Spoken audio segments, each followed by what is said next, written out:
6 माह बीत गए। बृजमोहन बराबर काम पर जा रहा था। उसने कई नए कपड़े भी सिलवा लिए और कुछ 1 दर्जन रुमाल भी खरीद लिए थे। अब वो तमाम चीज़ें उसके पास थी जो एक कवारे आदमी को आराम और आसाइश के लिए ज़रूरी होती है। लेकिन मैं ये आप लोगों को क्यों बता रहा हूँ? ज़रा पीछे चलते हैं। ये कुछ वक्त पहले की बात है जब मैं बहुत गुर्बत और मुफलिसी में रहता था। बम्बई में 9 रुपये माहवारी की एक खोली में रहता था, जिसमें ना पानी था ना बिजली। एक गलीस तरीन कोठरी थी जिसकी छत पर से हजारों खटमल मुझ पर गिरा करते थे। और चूहों की तो तादाद इतनी कि खुद बिल्लियां उनसे खौफ खाएं। चौल के गुसलखाने का दरवाज़ा टूटा था। सुबह सुबह मुख्तलिफ किस्म की औरतें गुसलखाने के बाहर डेरा जमा लेती थी। मेरा यह मामूल था कि उन औरतों के इकट्ठे होने से पहले गुसलखाने में जाता, दरवाज़ा भेड़ता और नहाना शुरू कर देता।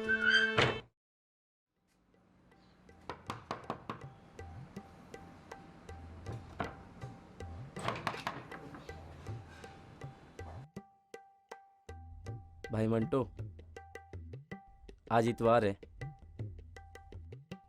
अरे मुझे याद आया, बृजमोहन को बांद्रा जाना है अपनी दोस्त पीरन से मिलने। वो हर इतवार को उससे मिलने जाता है और हर दफ़ा मुझसे 8 आने ट्रेन के किराए के लिए लेता है। दोनों ना जाने आधा घंटा क्या बातें करते। बृजमोहन इलस्ट्रेटेड वीकली के क्रॉसवर्ड पजल के हल उसको देता और चला आता। वो बेवकूफ़ था। बिना वजह के पजल्स के हल वो पीरन के लिए करता और वो उसके सारे इनाम खा जाती, सारे के सारे। बृजमोहन को उसमें ढीला भी नहीं मिलता।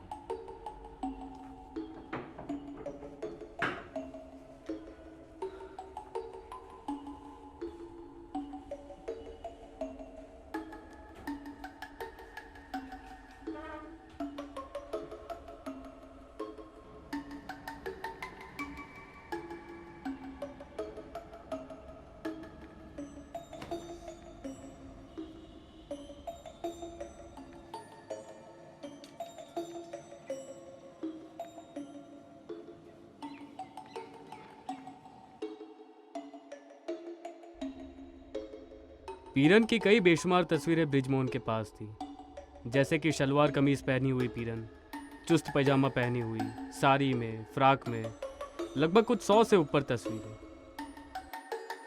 क्योंकि बृजमोहन एक फोटोग्राफर था, पीरन खूबसूरत नहीं थी, बल्कि मैं तो ये कहूँगा कि बेहद ही मामूली शक्लो सूरत की खातून थी।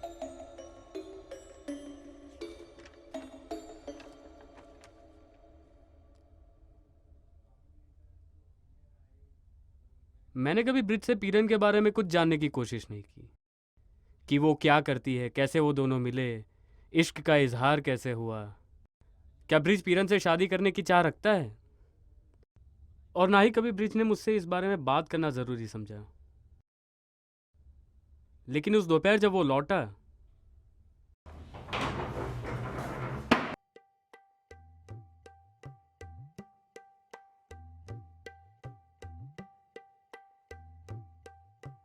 आज मामला खत्म। कौन सा मामला?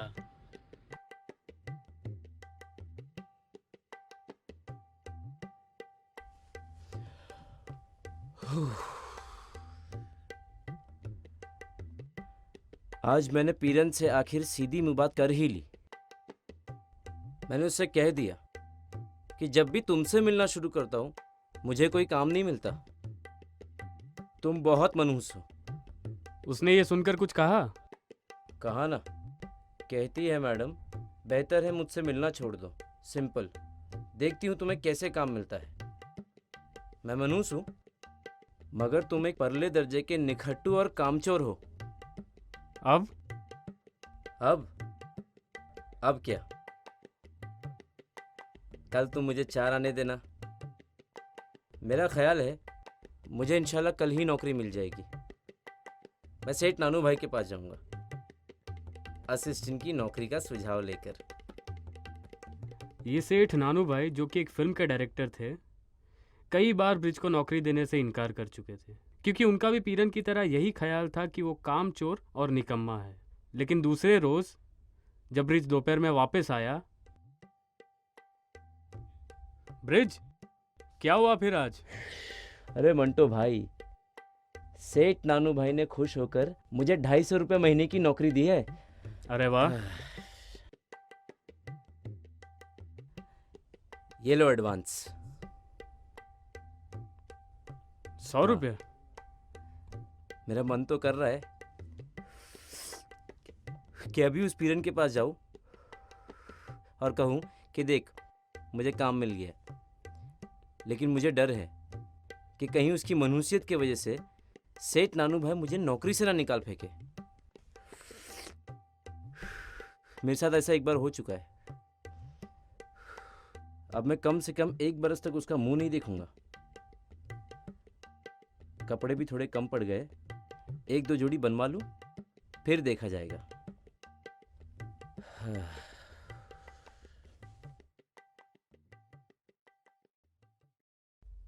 एक दिन जब वो स्टूडियो से वापस आया तो उसके नाम एक खत आया था। मैंने अगली सुबह वो खत उसे नाश्ते के वक्त दिया।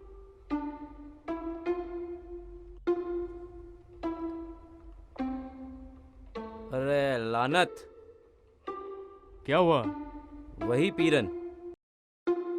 अच्छी भली जिंदगी गुजर रही थी,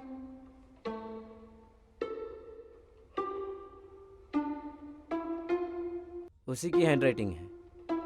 मैं कभी नहीं भूल सकता। क्या लिखती है? मेरा सिर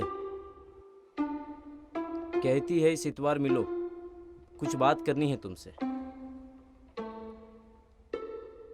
लो भाई मंटो, कल नौकरी से इंशाल्लाह पक्का छुट्टी। क्या बकवास करते हो?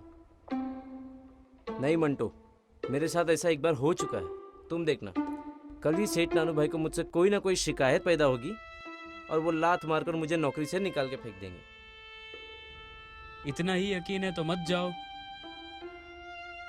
ये नहीं हो सकता। वो बुलाए तो मुझे जाना ही पड़ता है। क्यों? नौकरी करते करते मैं भी कुछ थक गया हूं। 6 महीने से ऊपर हो गए। जाके देखते हैं क्या फरमाती है।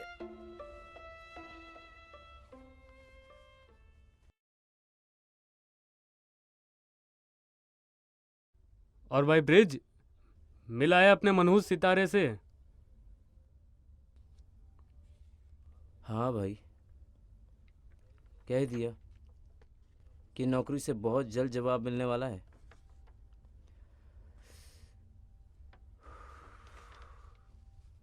चलो, कम से कम कुछ खा कर आते हैं।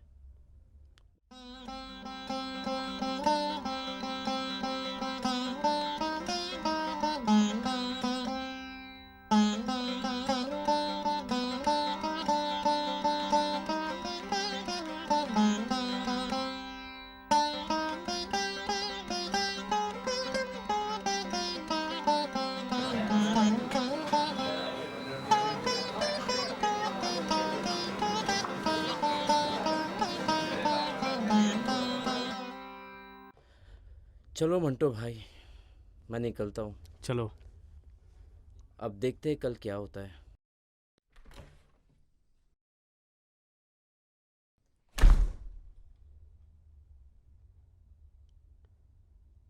मेरा ख्याल था कि कुछ भी नहीं होगा, मगर दूसरे दिन ब्रिजमोहन स्टूडियो से जल्दी लौट आया।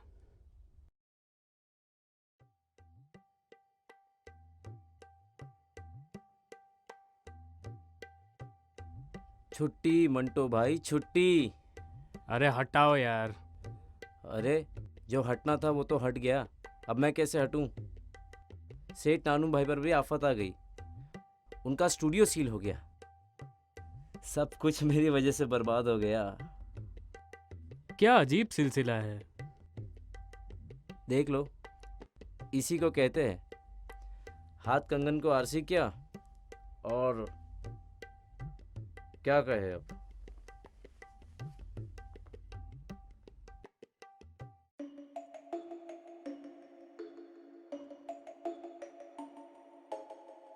ब्रिजमोहन अब बेकार था।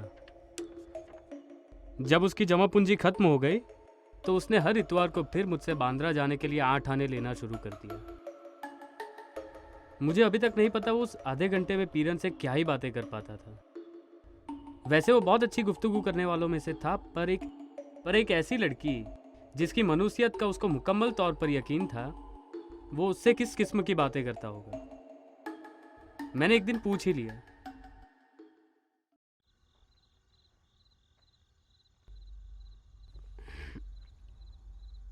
अरे ब्रिज, ये एक बात बताओ यार, ये क्या पीरन को भी तुमसे मोहब्बत है? नहीं, वो किसी और से मोहब्बत करती है। तो तुमसे क्यों मिलती है फिर? मुझसे क्यों मिलती है? क्योंकि मैं ज़हीन हूँ। उसके भद्दे चेहरे को खूबसूरत बनाकर पेश कर सकता हूँ। उसके लिए क्रॉसवर्ड पजल हल करता हूँ। कभी कभी उसको इनाम भी दिला देता हूँ। मंटो भाई, तुम नहीं जानते ऐसी लड़कियों को। मैं खूब जानता हूँ इन्हें। जिनसे भी ये मोहब्बत करती है, उसमें जो भी कमी हो मुझसे मिलकर पूरा कर लेती है। अच्छा, बड़ी 420 है। मगर तुम क्यों मिलते हो? मैं क्यों मिलता हूँ? मुझे मज़ा आता है। किस बात का? उसकी मनुष्यतपन का। मैं दरअसल उसका इम्तिहान ले रहा हूँ। मैंने जब भी उससे मिलना शुरू किया, मुझे अपने काम से जवाब मिल जाता है। बस मुझे उसकी मनुष्यतपन को चकमा देना, एक बार चकमा देना। क्या मतलब? मतलब कि जब भी मुझे अपनी नौकरी से निकाला जाए, मैं खुद पीछे हट जाऊँ, अपने आका को जहमत न दूँ, नौकरी से हट जाओ, बस बस बस भाई बस। और फिर उन्हें कहूँ कि मुझे मालूम था कि आप मुझे नौकरी से निकाल देने वाले, इसीलिए मैंने आपको जहमत न दी और खुद हट गया। और ये आप नहीं है जो मुझे नौकरी से हटा रहे, ये मेरी दोस्त पीरन है, जिसकी नाक कैमरे में इस तरीके से घुसती है जैसे तीर।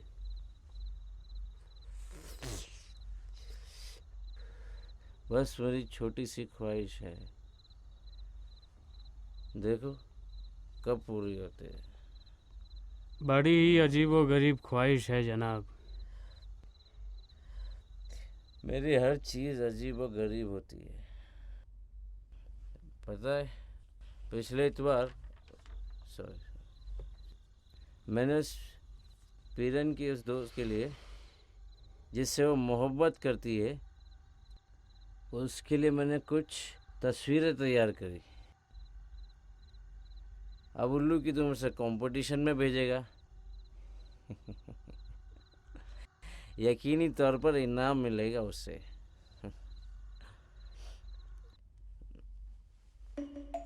ब्रिज यकीनन अजीब व गरीब था। वो पीरन के दोस्त को कई बार तस्वीरें तैयार करके दे चुका था। इलस्ट्रेटेड वीकली में ये फ़ोटो पीरन के नाम से छपते और वो खुश हो जाती थी। ब्रिज मोहन उनको देखता और मुस्कुरा देता था। वो पीरन के दोस्त की शक्ल से ना आशना था। पीरन ने कभी ब्रिज को अपने दोस्त से नहीं मिलवाया, बस इतना बता देती थी कि वो किसी मिल में काम करता है और बेहद ही खूबसूरत है। एक दिन जब ब्रिज बांद्रा से वापस आया तो उसने मुझसे कहा,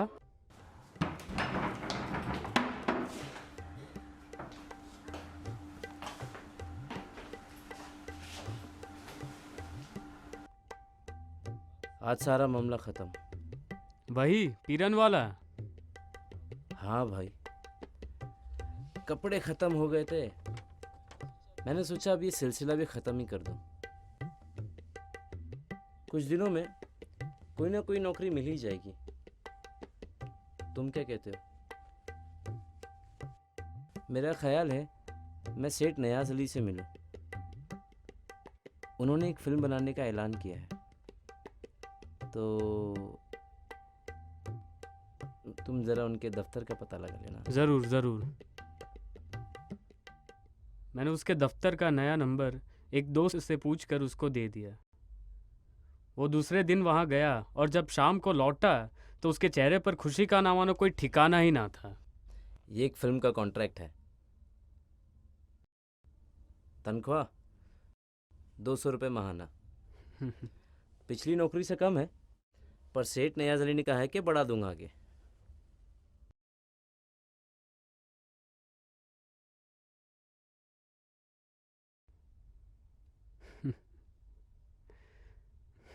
ये सब तो ठीक है, लेकिन अब पीरन से कब मिलोगे?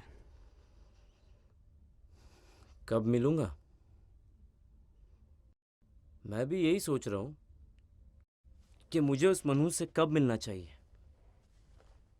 मंटो यार, मैंने तुम्हें वो अपनी एक छोटी सी ख्वाहिश के बारे में बताया था, बस वो पूरी हो जाए। अच्छा है। लेकिन मेरा ख्याल है मुझे इतनी जल्दी नहीं करनी चाहिए। 2-3 जोड़े कपड़े बनवा लूँ।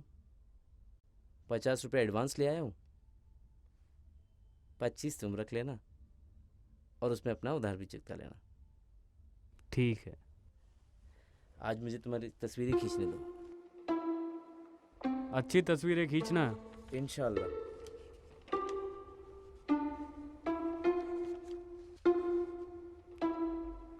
दिन काफ़ी खुशहाली से गुजर रहे थे। 100 रुपया महीना मैं भी कमा लेता था, 200 रुपया महीना ब्रिज मोहन ले आता था। बड़ी ऐश थी हमारी। जैसे तैसे 5 महीने बीत गए कि एक दिन अचानक पीरन का खत ब्रिज मोहन को मिला। हाँ।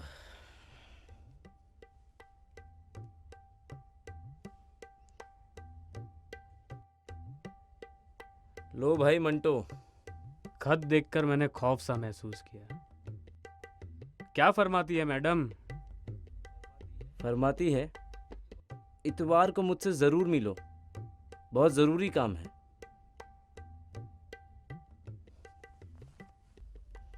तो क्या तुम जाओगे? जाना ही पड़ेगा। मत भूल मुसाफिर, तुझे जाना ही पड़ेगा। मत भूल मुसाफिर, तुझे जाना ही पड़ेगा। अरे ब्रिज, अरे मत जाओ यार। बड़े अच्छे खासे दिन गुजर रहे थे, तुम नहीं जानते। खुदा मालूम किस तरह तुम्हें 8 आने दिया करता था। अरे भाई, मुझे सब मालूम है, पर अफसोस की बात यह है कि वो दिन वापस आने वाले हैं जब खुदा मालूम तुम मुझे किस तरह 8 आने दिया करोगे। चलता हूँ।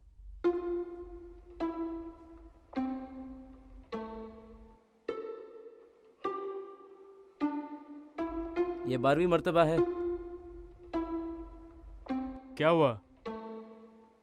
मैंने उस पीरन से कहा यह 12वीं मर्तबा है कि मुझे तुम्हारी मनुष्यत की वजह से नौकरी से हटना पड़ेगा। तुम पर रहमत जरतुश की। उसने ये सुनकर कुछ कहा? फकत ये, तुम सिली इडियट हो। तो तुम हो? 100%।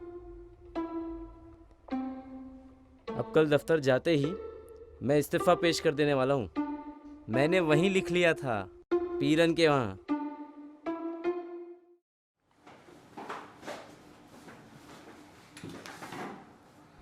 दूसरे दिन ब्रिज काफ़ी जल्दी में स्टूडियो की ओर निकल गया।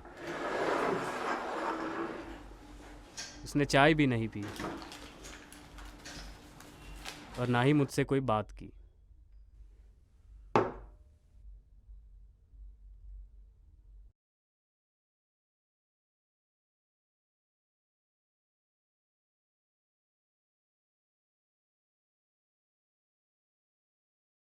वो शाम को जब स्टूडियो से लौटा तो बहुत शांत था।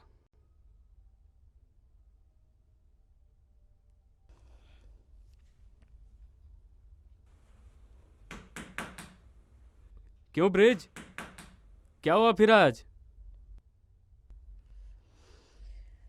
कुछ नहीं यार, आज सारा मामला ख़त्म। मैंने सेठ नयाज अली को इस्तीफ़ा पेश किया तो उन्होंने मुझे एक ऑफिशियल ख़त दे दिया। कैसा खत? यही, उसमें लिखा था कि पिछले महीने से मेरी तनख्वाह 200 के बजाय 300 रुपये महीने कर दी गई है। पीरन से ब्रिजमोहन की दिलचस्पी खत्म हो गई।